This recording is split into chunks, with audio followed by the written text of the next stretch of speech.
My precious child, it is I, your father, the one who formed the stars and knows every beat of your heart. I see you there, weary from the day, your shoulders heavy with the weight of all you have carried.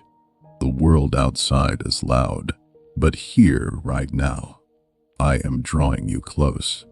Listen, can you hear the soft rain falling against the window? Each drop is my whisper, gentle and steady, washing away the dust of the hours behind you. Come settle deeper into the warmth of your bed. Feel the blankets soft and heavy, wrapping around you like my everlasting arms. In this quiet room, the fireplace glows with a low, golden light. The flames dance slowly, crackling now and then, sending sparks upward like tiny prayers rising to me. The air carries the faint scent of pine and wood smoke, warm and familiar, filling every breath with peace. You do not need to speak. You do not need to strive. Just breathe with me, slowly out. Let your body grow heavy, sinking into the mattress as I hold you. The rain is my lullaby tonight, rhythmic and unending, patting softly on the roof above you. The fire is my presence, steady and warm, never flickering out. Tonight, I want to tell you a story, an old, tender story from my heart. It is the story of Ruth and Naomi, two women who walked through loss and emptiness, yet found their way under the shadow of my wings. I was with them every step, just as I am with you now. As I speak, let my voice be the only sound that matters. Let it wrap around you like the thickest quilt on the coldest night. Close your eyes, my beloved. Let go of every worry, every plan, every fear. They are safe in my hands. You are safe in my hands. The safest place in all the universe is right here, resting beneath my wings. And so, as the rain continues its gentle song and the fire settles into quiet embers, let me begin. The famine comes. Naomi's family leaves Bethlehem. My child, lean in closer now, beneath the soft weight of your blanket. As the rain outside continues its quiet rhythm against the window pane, feel the warmth of the fireplace spreading through the room, the gentle crackle of the logs like a steady heartbeat beside you. I am here, holding you, and as I speak, let my voice carry you back to a time long ago, a time when the land itself seemed to sigh with emptiness. In those days, in the town of Bethlehem, whose very name means house of bread, I allowed a famine to come. The fields that once waved with golden barley now lay cracked and dry under the relentless sun. You can almost feel it, can't you? The earth beneath your feet turning hard and unyielding, the dust rising in thin clouds with every step. The air was thick with the scent of parched soil, no longer carrying the sweet promise of rain or the rich aroma of ripening grain. Throats grew dry, lips chapped, and hunger settled like a heavy stone in the stomach, a slow, gnawing ache that whispered of emptiness day after day.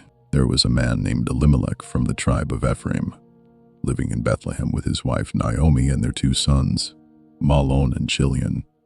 I knew them well, their laughter in better seasons, the way Naomi's hands moved skillfully over the loom, weaving cloth soft and strong. But now, as the famine deepened, I watched Elimelech's brow furrow with worry. He would stand at the edge of their small field, feeling the dry clods crumble between his fingers, the wind carrying away what little hope remained. The nights grew restless. Sleep came fitfully as hunger sharpened every thought.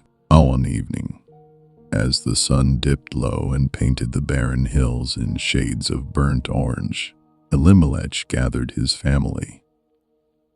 Naomi sat beside him, her face lined with quiet strength, while the boy's young men, really, with the energy of youth now dimmed by want, listened intently. The room was dim, lit only by a small oil lamp that flickered like the last ember of hope. "We cannot stay," Elimelech said, his voice steady but laced with sorrow. "The Lord has brought famine here, but I have heard there is bread in the land of Moab. We will go there just until the rains return." Imagine it with me, my beloved, the packing of their few belongings, the rough woven sacks filled with what little grain remained, the rolled up blankets that would serve as beds on the road, the water skins already half empty. Naomi's hands trembled slightly as she tied bundles, the coarse fabric scratching against her palms. The air carried the faint, stale scent of their dwindling stores, mingled with the dust that seemed to coat everything. They set out at dawn when the air was still cool, perhaps the only mercy in those days. Feel the ground under their sandals, hard and unforgiving, kicking up fine dust that clung to their robes and settled in their throats. The sun rose quickly, beating down with a heat that made sweat evaporate before it could cool the skin. Thirst came early. The water skins grew lighter with every careful sip. As they walked, the landscape changed slowly, leaving behind the familiar hills of Judah, for stranger paths leading eastward toward Moab. At night, they camped under the stars. The chill descended sharply once the sun vanished, seeping through their thin cloaks. You know that kind of cold, don't you? The way it creeps into bones weary from walking all day. They huddled together for warmth, the ground hard beneath them, small stones pressing into backs and hips. The wind whispered through sparse bushes, carrying no scent of life, only dryness. Naomi would hum softly sometimes, an old song of David, her voice low and comforting as she stroked her son's hair. But even then, tears would come silently, tasting salty on dry lips. The journey took many days. Blisters formed on feet. Muscles ached with a deep, persistent weariness. Hunger sharpened senses strangely. Every distant glimpse of green seemed like a promise, every trickling stream a miracle. Yet I was with them, even in the silence of that difficult road. I saw every step, felt every pang. Just as now, here with you, I feel the weight you carry from your own day. The exhaustion in your limbs, the thoughts that circle like unrested winds. As they crossed into Moab, the land softened a little. There were fields irrigated by streams from the mountains. Patches of green that brought a faint relief to eyes long starved of color. The air carried the scent of moist earth again, and perhaps the distant lowing of cattle. Elimelech led his family to a place where they could settle temporarily, hoping for provision until I would turn the famine back in Judah. But my child, rest deeper now into the softness around you.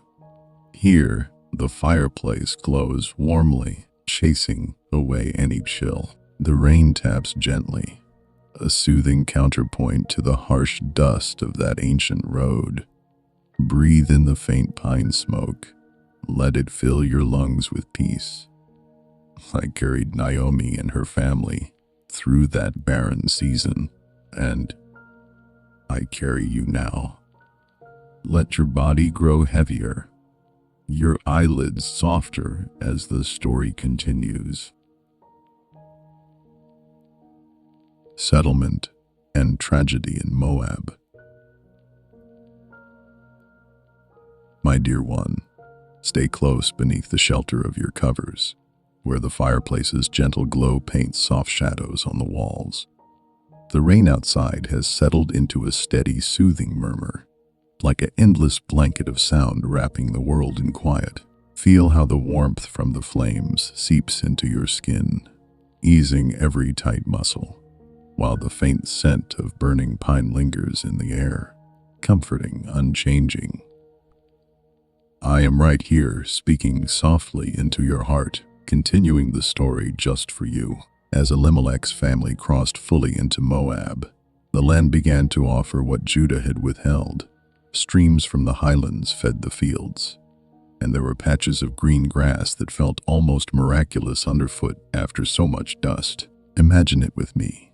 the cool touch of that grass brushing against weary ankles, the sound of water trickling over stones, a clear musical note after days of silence broken only by wind and footsteps. The air grew heavier with moisture, carrying the earthy scent of irrigated soil and distant blossoms. They found a place to settle among the Moabites, strangers in a foreign land, yet grateful for the bread that now filled their bowls. Elimelech worked the fields alongside local farmers, his hands calloused, but steady as he coaxed life from the ground. Naomi tended their small home, her skillful fingers once again weaving and cooking, the aroma of fresh-baked flatbread wafting through their modest dwelling.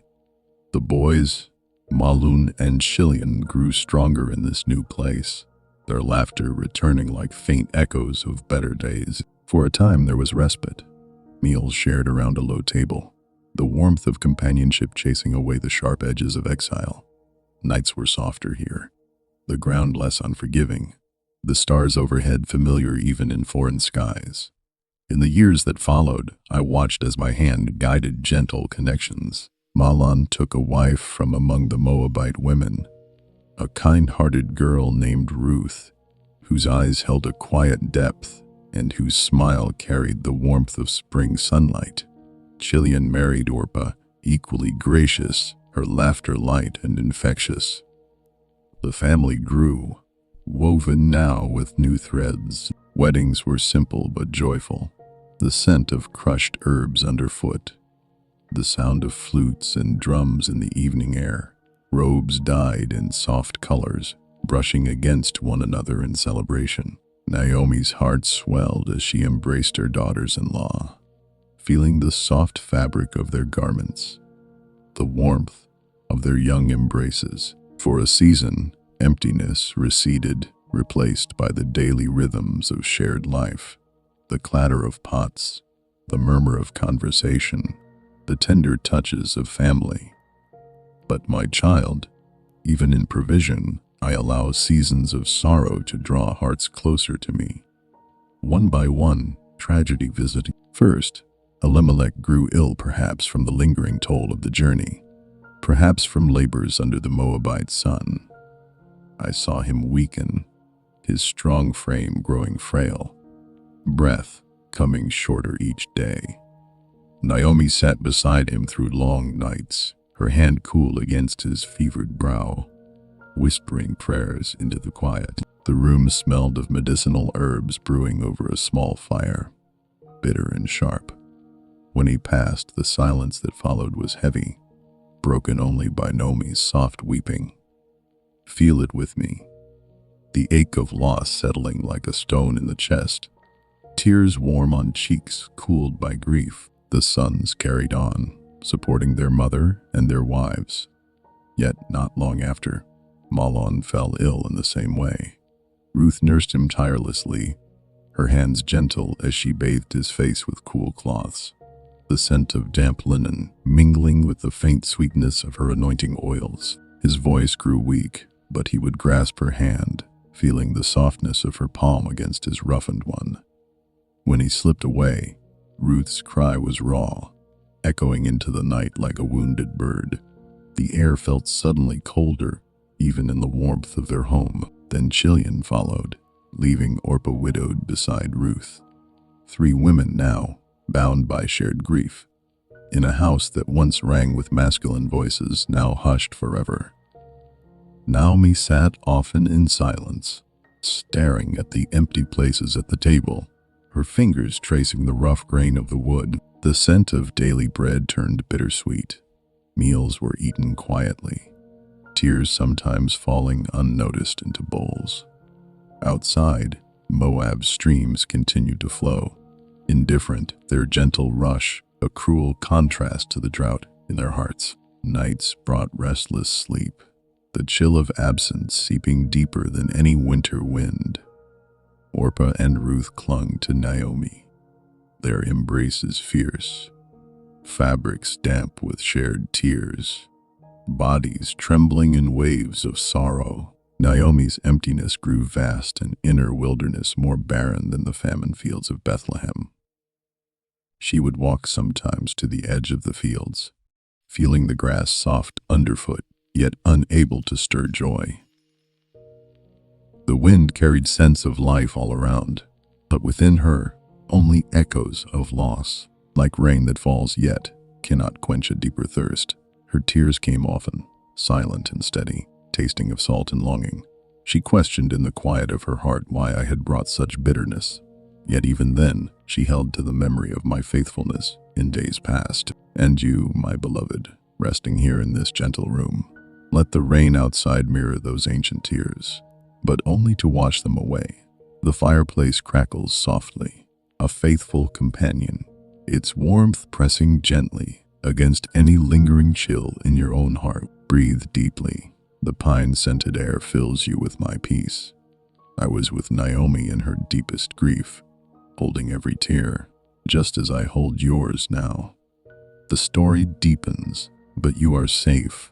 Sink deeper into rest as I continue. My precious child, come even closer now. Let your head sink deeper into the pillow, soft and yielding beneath you. Feel the gentle weight of the blankets pressing down, holding you securely, just as my arms hold you without end. Listen to the rain, how tenderly it falls, each drop a quiet caress against the window, washing away every trace of the day's weariness, every lingering tension in your body and soul. You have carried much today, haven't you? Just as Naomi carried the weight of loss in that foreign land. But here, in this moment, you can release it all to me. I see you, every part of you, the tired eyes, the aching heart, and I draw you near. The fireplace glows steadily, its warmth spreading through you like my unfailing love, chasing away any chill. Breathe slowly with me in and out, letting the pine-scented air fill you with peace. You are safe, deeply cherished, resting in the shadow of my wings. Tonight I hold you as I held Naomi through her darkest hours, gently, faithfully, forever. And now, as your body grows heavier, your mind quieter, let the story continue. Naomi hears my voice and decides to return. My beloved, stay nestled here, where the rain's soft rhythm cradles you and the fireplace's golden light dances gently across the room. The flames crackle now and then, a comforting whisper, while the warmth wraps around your shoulders like a tender embrace. I am speaking directly to your heart, drawing you deeper into rest as the story unfolds. In the quiet seasons that followed the losses in Moab, word began to reach Naomi's ears. Whispers carried by travelers from Judah. I had visited my people again. The famine was ending. Rains had returned to Bethlehem, softening the cracked earth, coaxing green shoots from the soil. Fields that once lay barren now promised barley and wheat, heavy heads bowing in the breeze. The scent of fresh-turned earth and new growth traveled on the wind, even to distant Moab. Imagine it with me, merchants passing through the markets, their voices rising with news of abundance, baskets overflowing with grain. The air in Judah once again rich with the sweet aroma of baking bread. Naomi heard it one afternoon, sitting in the shade of her small home. The words settled into her spirit like a faint spark in dry tinder, a micro-light after so much darkness. Feel that glimmer with me, my child. The way hope stirs quietly, almost hesitantly, after long emptiness. Her hands, idle on her lap, trembled slightly as she traced the rough fabric of her robe. Tears came again, but this time mingled with something softer, not just grief, but longing for home. The familiar hills of Judah called to her heart, the places where she had known joy before exile and sorrow. That evening, as the sun dipped low and painted the Moabite sky in hues of amber, Naomi gathered Ruth and Orpah close. The room was dim, lit by a single lamp whose flame flickered gently, casting warm shadows on their faces.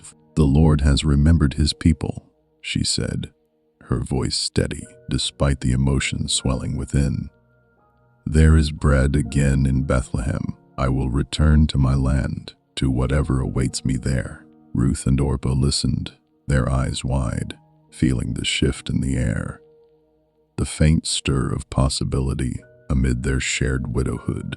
Packing began at dawn the next day. "Feel the bustle with me," hands moving over familiar belongings, folding rough spun garments that carried the faint scents of Moab herbs from the fields, smoke from cooking fires. Sacks were filled with what little they could carry, dried provisions, a few precious items, wrapped carefully in cloth soft from years of use. The air was cool at first, carrying the morning mist from nearby streams. But as they prepared, the sun rose higher, promising heat. They set out together, 3 women on the road back to Judah. The path wound westward, leaving behind the greener fields of Moab for drier stretches. Dust rose again under their sandals, fine and persistent, coating hems of robes and settling on skin warmed by exertion. Feel the ground beneath their feet, hard-packed earth, small stones shifting with each step, sending faint jolts up tired legs. The sun beat down relentlessly, drawing sweat that traced salty paths down faces and backs. Thirst came early. Water skins were passed carefully, the lukewarm liquid a brief relief on parched throats. Days blurred into one another. Muscles ached deeply, a persistent burn in calves and thighs from the uphill climbs. Blisters formed anew on heels, the rough leather of sandals rubbing against tender skin. At rest stops, they sat in sparse shade, backs against rocks still cool from night, feeling the breeze carry faint dust that stung weary eyes. Nights brought sharp chill once more, the kind that seeps into bones, making blankets feel thin despite being pulled tight. They huddled together for warmth, the ground unyielding beneath, stars overhead vast and indifferent. The wind whispered through dry bushes, carrying no promise yet of rain. Yet even in the hardship I was near, I saw Naomi's quiet determination, the way she led despite her own fatigue. Ruth and Orpah walked faithfully beside her, their steps synchronized in shared purpose.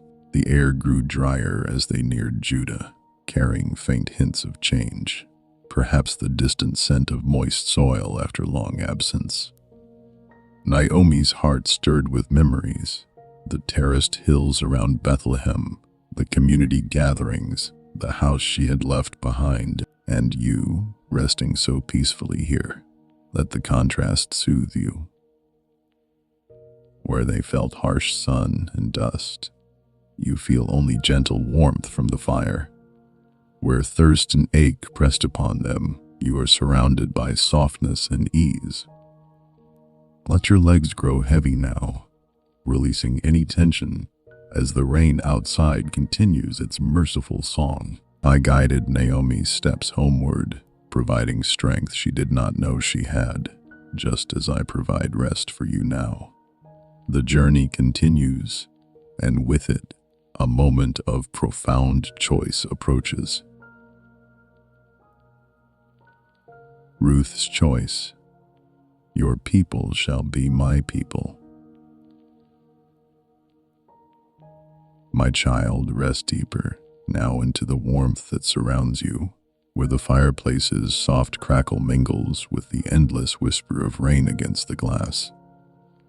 The flames glow low and steady, casting a golden hush over everything, while the air holds the gentle pine warmth, wrapping you like a promise kept. I am here, closer than your breath, continuing this tender story as you sink further into peace. The road from Moab to Judah wound on, dusty and demanding, until at last the 3 women reached a crossroads, a place where paths diverged and decisions could no longer be delayed. The sun hung high that day, its heat pressing down like a heavy hand, drawing fresh sweat along brows and backs already weary from travel. Feel the scene with me, the dry earth crunching softly under sandals worn thin, dust rising in small clouds that clung to damp skin and the hems of rough-spun robes. Thirst lingered in parched throats. Water skins were nearly empty. The last sips warm and unsatisfying. The air carried the faint, sharp scent of sun-baked rocks and sparse wild herbs crushed underfoot. Naomi stopped there, turning to her daughters-in-law with eyes full of love and sorrow. The wind stirred gently, tugging at their veils and carrying distant echoes of bird calls from the hills. "Go back," she urged them, her voice cracking like dry branches. "Return, each of you, to your mother's house. May the Lord deal kindly with you, as you have dealt with the dead and with me." Imagine her hands reaching out, palms roughened by years of labor, gently touching their arms through the coarse fabric of their sleeves. Tears traced warm paths down her cheeks, tasting of salt when they reached her lips. Orpah and Ruth wept openly at first, their cries mingling with the wind, a raw, aching sound that seemed to rise from deep within. "No," they protested together, "we will return with you to your people." But Naomi pressed on, her words heavy with the weight of practicality and grief. "Why would you come with me? Do I still have sons in my womb to become your husbands? Turn back, my daughters. Go your way, for I am too old to have a husband." The sun beat relentlessly, making the moment feel endless, every word landing like a stone in still water. Orpah listened, her young face etched with conflict. Feel her inner struggle with me, the pull of familiarity, the comfort of returning to her own people, her own gods, perhaps even the hope of a new life in Moab. She kissed Naomi's cheek, the touch lingering, skin warm and damp with tears. Then, with a final embrace, arms tight around Naomi's shoulders, fabrics rustling softly, the scent of travel and sorrow shared between them. Orpah turned away. Her steps were hesitant at first, kicking up small puffs of dust, her figure growing smaller against the vast landscape until she vanished along the path home. Tears streamed freely as she went, her sobs carried faintly on the breeze. But Ruth, oh my beloved Ruth, clung to Naomi. "Feel that cling with me," her hands grasping the rough weave of Naomi's robe, fingers pressing into the fabric as if it were a lifeline. "Do not urge me to leave you or to return from following you," she declared, her voice steady, despite the tears glistening in her eyes like dew on morning grass. The words poured out, fervent and unbreakable. "Where you go, I will go, and where you lodge, I will lodge. Your people shall be my people, and your God, my God. Where you die, I will die, and there will I be buried. May the Lord do so to me, and more also, if anything but death parts me from you." Imagine the power of that moment, the wind quieting as if listening, the sun's heat softening in the face of such loyalty. Ruth's eyes, red-rimmed from weeping, held a fierce light. Her breath came quick, warm against Naomi's face as they stood close. Their embrace was deep, bodies trembling slightly, the coarse textures of their garments pressing together, damp with shared tears. And Naomi felt the strength in Ruth's young arms, the resolve radiating like hidden warmth on a cool day. No more words were needed. Ruth's choice was sealed, a covenant spoken aloud under the open sky. When Naomi saw that Ruth was determined, she said no more.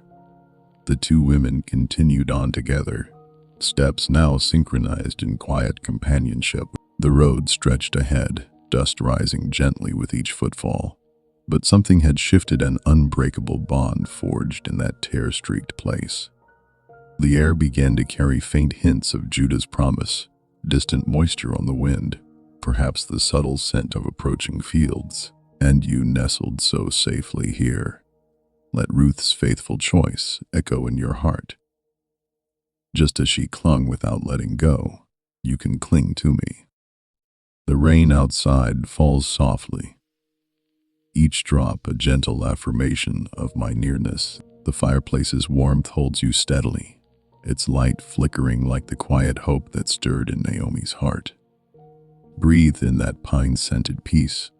Let your hands relax, your shoulders soften. I drew Ruth to myself through her love for Naomi, and I draw you now deeper into my rest. The story moves forward into fields of golden grain. My beloved, feel my arms encircling you now, strong yet infinitely gentle, holding you as securely as Ruth was held by my unseen hand in that moment of choice. You are not alone, not abandoned on any dusty road. Let the blankets settle heavier around you, their softness a reminder of how I envelop your weary soul.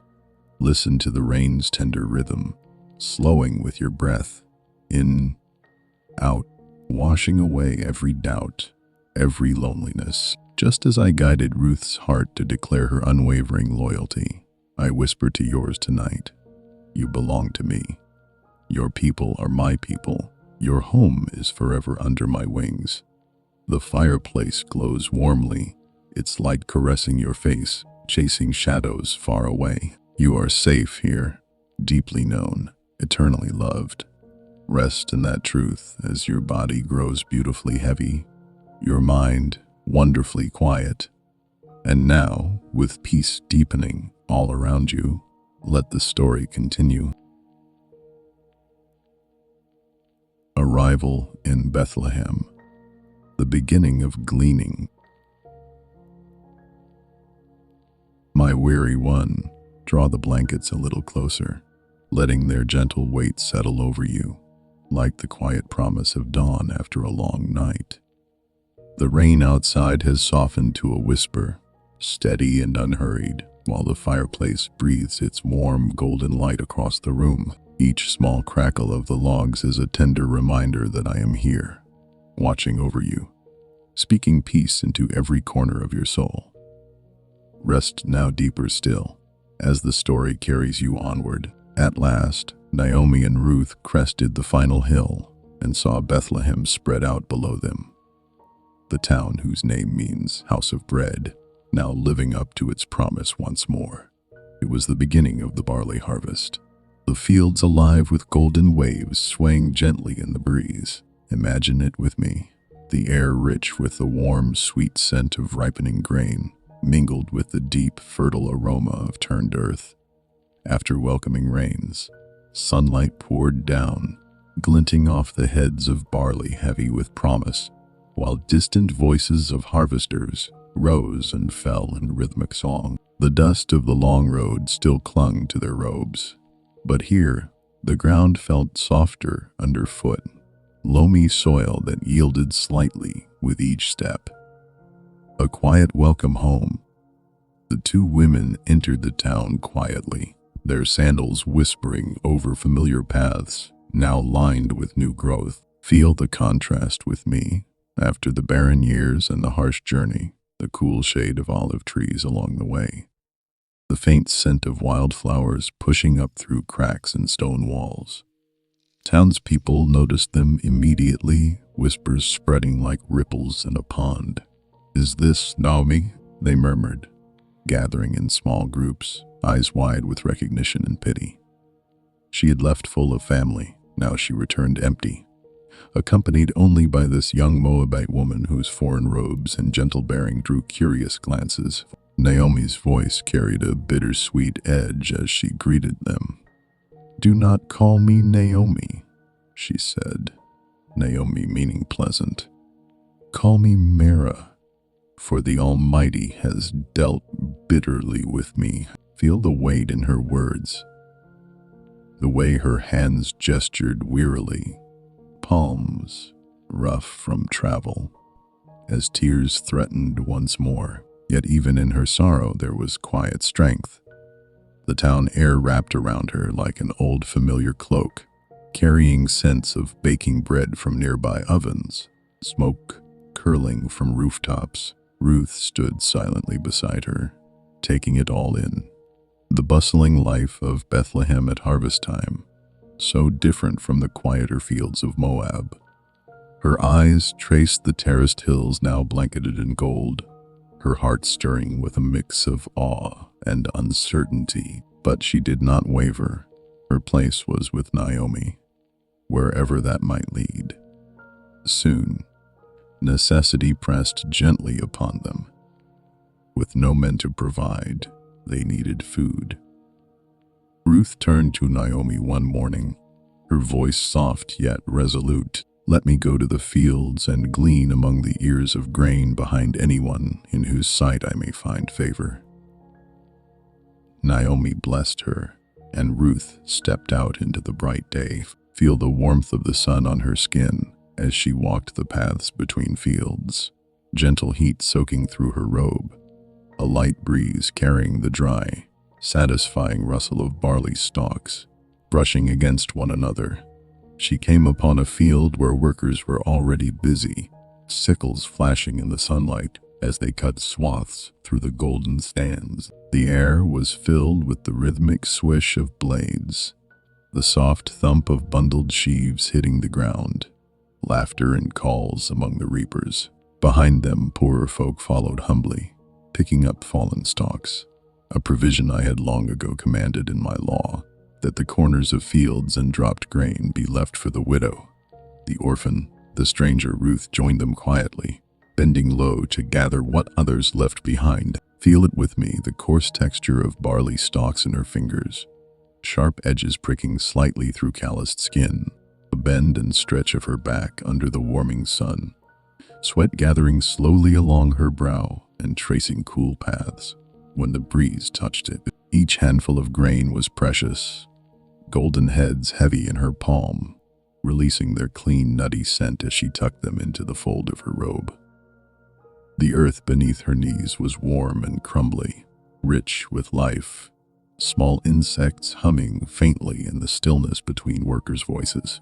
Hour after hour she worked, humble and diligent, her young body tiring yet sustained by a strength I quietly poured into her. Thirst came, eased by sips from a shared waterskin tasting of leather and cool morning draw. Hunger gnawed gently, but the satisfaction of gathering, of providing for Naomi, kept her moving.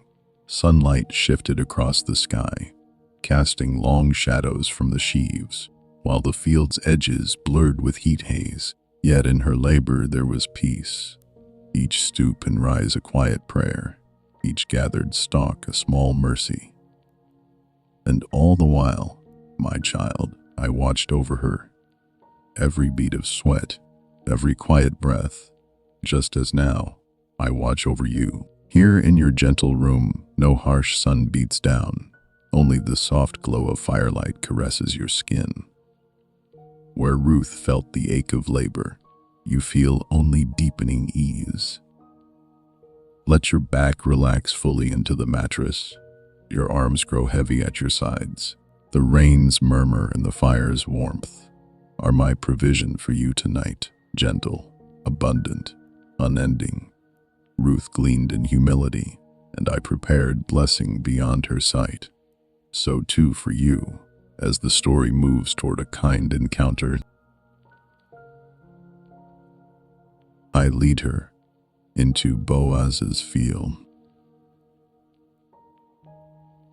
My beloved, let the softness of your pillow cradle your head more fully now, as the rain's gentle cadence outside lulls every lingering thought into stillness. The fireplace settles into a deeper glow, its embers pulsing warmly like a quiet heartbeat, filling the room with that familiar pine fragrance that speaks of enduring peace. I am holding you close, my voice a soothing thread weaving through the night, guiding you further into this ancient, tender tale. As it happened, by my loving design, though Ruth knew it not yet, she came to glean in a field that belonged to a man named Boaz. He was a relative of Elimelech, a man of standing and kindness, whose heart I had prepared long before this day.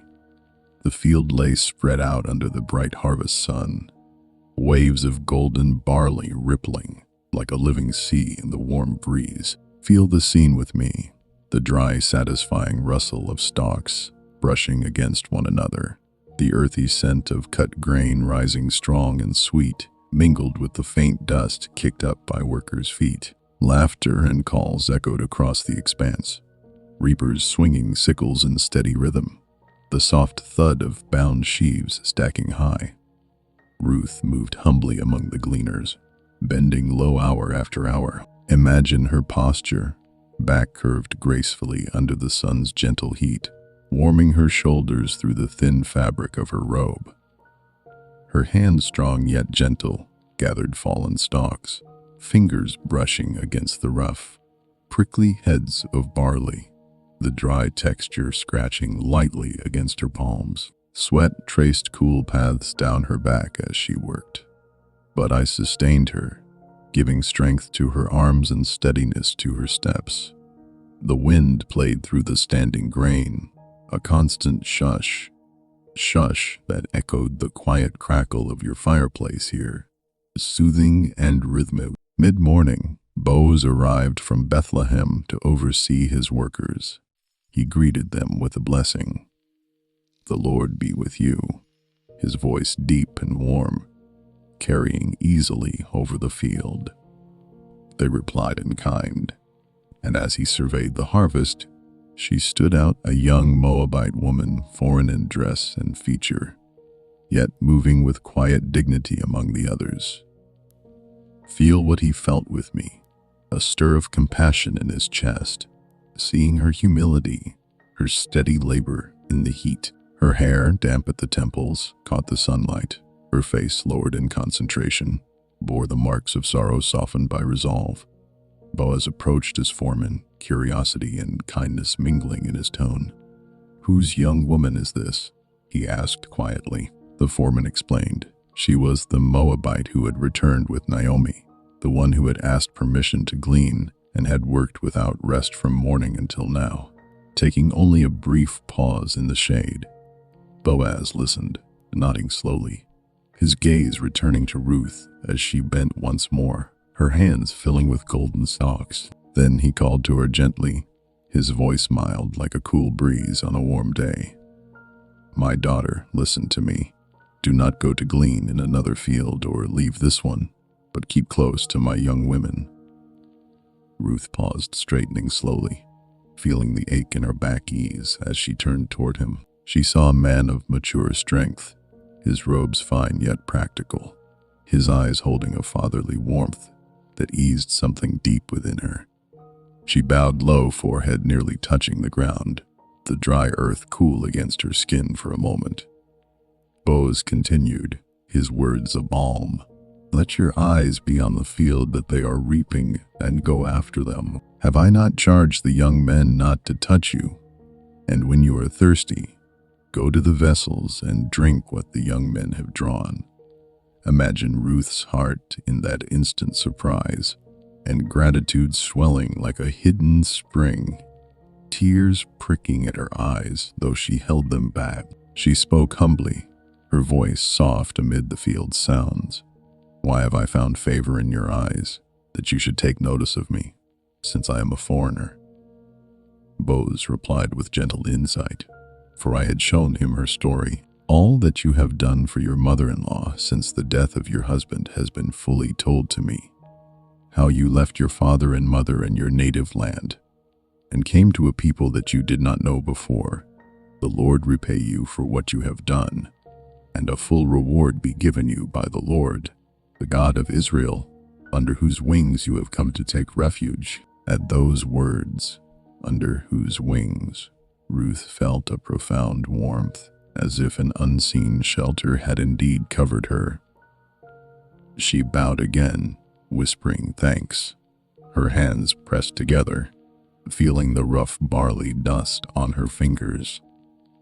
From that moment, Boaz's kindness enveloped her like shade on a hot day. He instructed his workers quietly, let her glean even among the sheaves, and pull out some from the bundles for her to gather without reproach. Throughout the day, more grain fell accidentally where she worked, the soft patter of stalks hitting the ground a quiet provision. At mealtime, he invited her to join them, offering roasted grain that crunched satisfyingly, its nutty flavor rich on her tongue, and bread dipped in vinegar wine that refreshed her deeply. As evening approached, Ruth beat out what she had gleaned, a full ephah of barley, heavy in her arms as she carried it home, the dry stalks rustling softly with each step. The sun dipped low, painting the fields in warm amber, the air cooling gently with the promise of night. And you, resting so securely here, let the field's gentle sounds echo in the rain's whisper and the fire's soft sigh. Where Ruth labored under the sun, you are cradled in perfect warmth. Let your arms grow heavy now, your breath slower, as I sustain you just as I sustained her. My provision for Ruth was unfolding beautifully, and so it unfolds for you. The story deepens further still. My precious child, slow your breathing now, deeper, slower, matching the gentle fall of rain outside, each drop a soft blessing upon the world. Feel the warmth from the fireplace flowing through you like my endless care, easing every muscle, quieting every thought. Listen to the embers' faint crackle, steady, unchanging, just as my watch over you never wavers. I saw every moment of Ruth's day, arranging each kindness, each provision, long before she knew. And I see you now, every need, every quiet hope. All that you require, I have already prepared. Rest in that assurance. Let your body sink fully, beautifully heavy, into the safest place beneath my wings. You are held, provided for, deeply loved. And now, as peace fills you completely, let the story continue. Naomi's plan and the night on the threshing floor. My dear one, let the gentle hush of rain outside draw you even deeper into this quiet space, where the fireplace's embers glow softly, their warmth radiating like a constant, loving presence. The faint scent of pine drifts through the air, mingling with the peaceful rhythm of your slowing breath. I am right here, cradling you in my voice, as the story moves into a night of quiet courage and hidden hope. As the harvest days continued, Ruth returned each evening laden with barley, her arms full of the golden grain I had provided through Boaz's kindness. Naomi watched her with growing insight, her heart stirring with a plan born of wisdom and care. One evening, as they sat together in their modest home, the air still carrying the day's warmth and the faint, nutty scent of freshly threshed grain clinging to Ruth's robe, Naomi spoke softly. My daughter, should I not seek a home for you, that it may be well with you? Is not Boaz, with whose young women you have been, a relative of ours? Behold, he is winnowing barley tonight at the threshing floor. Ruth listened attentively, feeling the rough texture of the floor beneath her as she sat cross-legged, her hands resting on her knees, still dusted with barley chaff. Naomi continued, her voice low and steady, like the distant rumble of thunder softened by mercy. Wash therefore and anoint yourself, and put on your cloak, and go down to the threshing floor. But do not make yourself known to the man until he has finished eating and drinking. Then when he lies down, observe the place where he lies. Go and uncover his feet and lie down, and he will tell you what to do. Imagine Ruth's quiet nod, her eyes reflecting the dim lamplight, a mixture of trust and nervous anticipation fluttering in her chest, like a caged bird. She rose to prepare, drawing cool water from the jar, its surface rippling gently in the evening stillness. Feel the water with me, refreshing and clear as she poured it over her skin, washing away the day's dust and sweat, droplets tracing cool paths down her arms and back, carrying with them the faint earthy residue of the fields. Then the anointing oil, precious and fragrant, perhaps with notes of myrrh or olive, its rich, warm scent rising as she smoothed it over her skin, making it soft and glowing.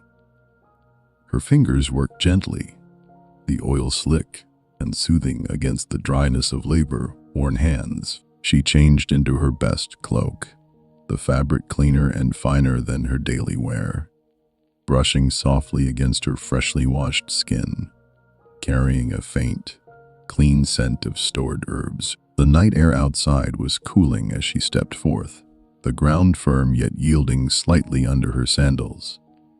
The path to the threshing floor lit by moonlight spilling silver over the landscape. Feel the shift with me from the enclosed warmth of home to the open expanse, where a gentle breeze touched her face, cool and invigorating, carrying the strong, sweet aroma of winnowed grain. Piles of barley heaped high, their dry stalks rustling faintly in the wind. The threshing floor lay on a hilltop, open to the sky, where the day's work culminated in celebration. Boaz and his workers had eaten and drunk heartily, roasted grain, bread, perhaps wine that warmed the body and loosened laughter. The air there was alive with lingering scents. Charred wood from the fire used to warm the night, the rich earthiness of trampled chaff underfoot, the overwhelming sweetness of fresh, threshed barley. Voices had quieted now. The workers slept at the edges, wrapped in cloaks, while Boaz lay near a great pile of grain, protecting it through the night, as was the custom. Moonlight bathed everything in soft silver, high stacks of barley gleaming like golden hills in the pale light, shadows long and gentle across the ground. The air had cooled significantly, a crisp edge that nipped at exposed skin. Stars scattered overhead like scattered grain from my hand. Ruth approached quietly, her heart beating steadily. Footsteps muffled on the soft chaff that carpeted the floor, dry and prickly yet yielding, crackling faintly underfoot. She observed where Boaz lay, his form relaxed in sleep, breathing deep and even after the day's toil and evening's merriment. With utmost care, she drew near, the cool night air brushing against her ankles as she lifted the edge of his covering. Feel the moment with me, the fabric rough yet warm from his body, the ground cool beneath as she uncovered his feet gently, without waking him. Then she lay down at his feet, curling quietly on the chaff-strewn earth, the dry stalks poking slightly through her cloak, the immense pile of grain beside her like a protective wall. The scent enveloped her, fully intoxicating barley sweetness, mixed with cool night earth. The faint warmth rising from Boaz's resting form. A breeze stirred occasionally, rustling the grain piles with a soft, whispering sigh, while distant night insects hummed their quiet song. Ruth waited in the stillness, her body gradually cooling in the open air, yet her heart warm with trust. The moon traced its slow path overhead, silver light playing over the scene as she rested in obedience, knowing I was watching over every detail. And you, my cherished child, so safely tucked away here, where Ruth felt the night's cool touch, you feel only the fireplace's enduring warmth caressing your skin. Where the hard ground pressed against her, you sink into endless softness. Let your feet relax completely now, any lingering tension melting away like mist in morning sun. The rain's soft patter and the fire's gentle glow are my covering over you tonight. Ruth lay in quiet surrender, and great blessing awaited. So too for you, as the story reaches its tender fulfillment. Under my wings, redemption and new life. My cherished child, settle even more deeply now into the embrace of your bed. where the rain's soft symphony outside blends seamlessly with the fireplace's quiet sighs. The embers glow with a tender, unchanging light, their warmth flowing gently over you like a blanket woven from my own love. The air holds that soothing pine scent, calm and eternal, as I draw this story to its beautiful close, whispering redemption into your weary heart. In the deep hush of that night on the threshing floor, a cool breeze stirred the barley piles, rustling them like a gentle whisper under the vast, star-strewn sky. Boaz shifted in his sleep, feeling the chill touch his uncovered feet. He awoke suddenly, startled in the moonlight, and there, at his feet, lay a figure. He leaned forward, heart quickening, the dry chaff crunching softly beneath him as he moved. "Who are you?" he asked, his voice low and surprised, yet kind, carrying through the cool night air scented with grain and earth. Ruth's voice answered steadily from the shadows, soft yet clear.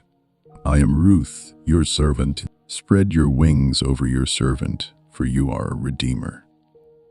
Imagine the moment with me, the vulnerability in her posture, lying there on the prickly chaff that poked gently through her cloak. The cool ground seeping into her body after hours of waiting, yet her words were a quiet plea of trust, her breath visible faintly in the chill air.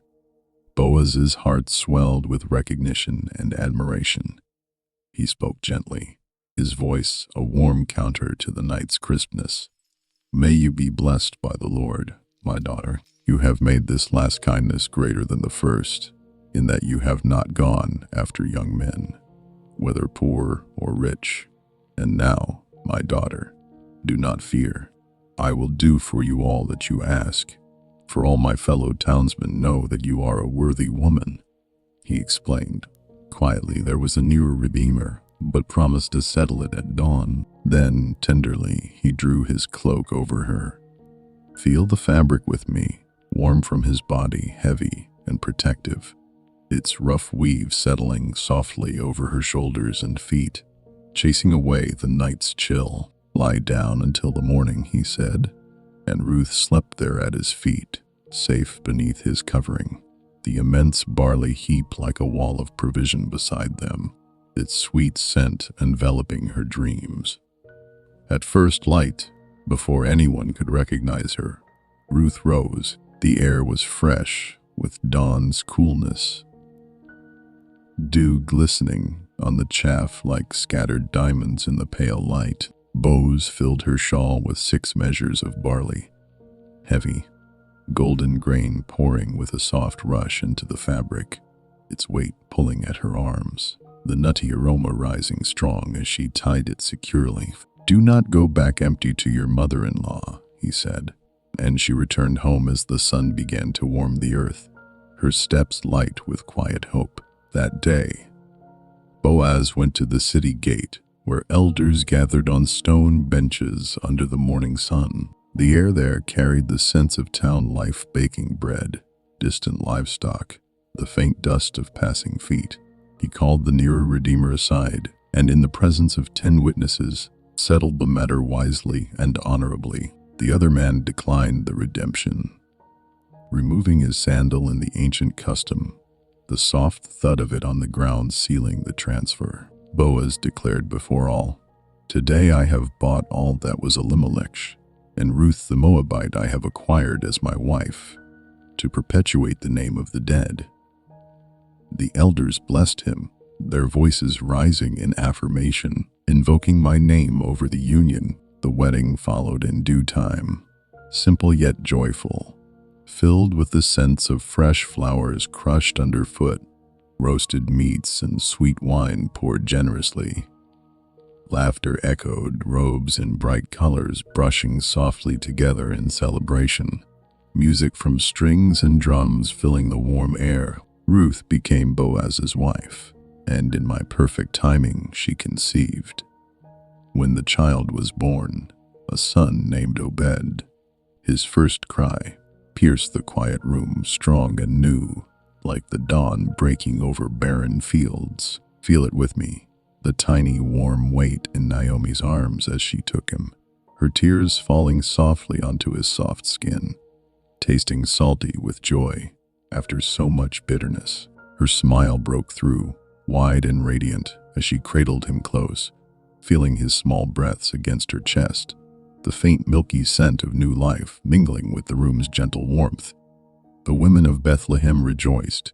A son has been born to Naomi, and in that child hope was reborn, emptiness filled, loss redeemed, a lineage that would lead to greater things, all under the shelter of my faithful wings. Boaz had spoken truly. Ruth was the woman who had come to take refuge under my wings, and I had spread them wide over her, over Naomi, over all who seek me. And now, my beloved, as this story of faithfulness and redemption settles gently into your heart, feel how I have spread my wings over you. The rain outside fades to a distant murmur, the fireplace embers glowing softer still, their warmth lingering like my unending promise. Ruth found refuge, redemption, new life, and so do you, here in this moment, held securely in my love. My precious one, let everything grow beautifully quiet now. Feel your breath slowing, deeper, softer, as the rain's last whispers bless the night outside. The fireplace holds its gentle warmth for you, a steady glow that never fades, just as my presence never leaves you. Every step of Ruth and Naomi's journey, I was there, guiding, providing, redeeming. And every moment of yours, I am here, holding you closer than you can imagine. You are safe, deeply at peace, resting in the shadow of my wings. Let your whole body release now, heavy and free, as the story fades into the sweetest sleep. I am watching over you, my child, always. And now, as all grows still, let us gently close. My beloved child, as the story of Ruth and Naomi settles softly into your heart like the last golden grains of harvest, hear me whisper this truth once more. The safest place in the universe is the shadow of my wings. You are there now, resting fully, completely in that shadow. Feel it with me. The rain outside has faded to the faintest murmur, a distant lullaby patting gently against the roof, washing the world clean as you drift deeper. The fireplace embers glow low, their warm light dimming gradually. Yet the warmth itself never leaves you. It lingers in the air, in the blankets, in every breath, steady, unchanging, eternal. The faint pine scent wraps around you one last time, a quiet promise that I am here, closer than the soft rise and fall of your chest. The safest place in the universe is the shadow of my wings. No storm can touch you here. No emptiness can reach you. No loss can overwhelm you. Just as I sheltered Ruth through her sorrow and led her to redemption, just as I carried Naomi from bitterness to joy, I shelter you now. Every burden you carried today is held in my hands. Every fear that lingers is covered by my feathers. Let your body grow beautifully heavy limbs, sinking, eyelids sealed in perfect peace. Let your mind release its last quiet thoughts, floating away like embers rising into the night. Breathe slowly in, out, deeper into my embrace. I never slumber, never look away. You are safe. The safest place in the universe is the shadow of my wings. And now, my child, sleep, sleep deeply, sweetly, in my everlasting arms.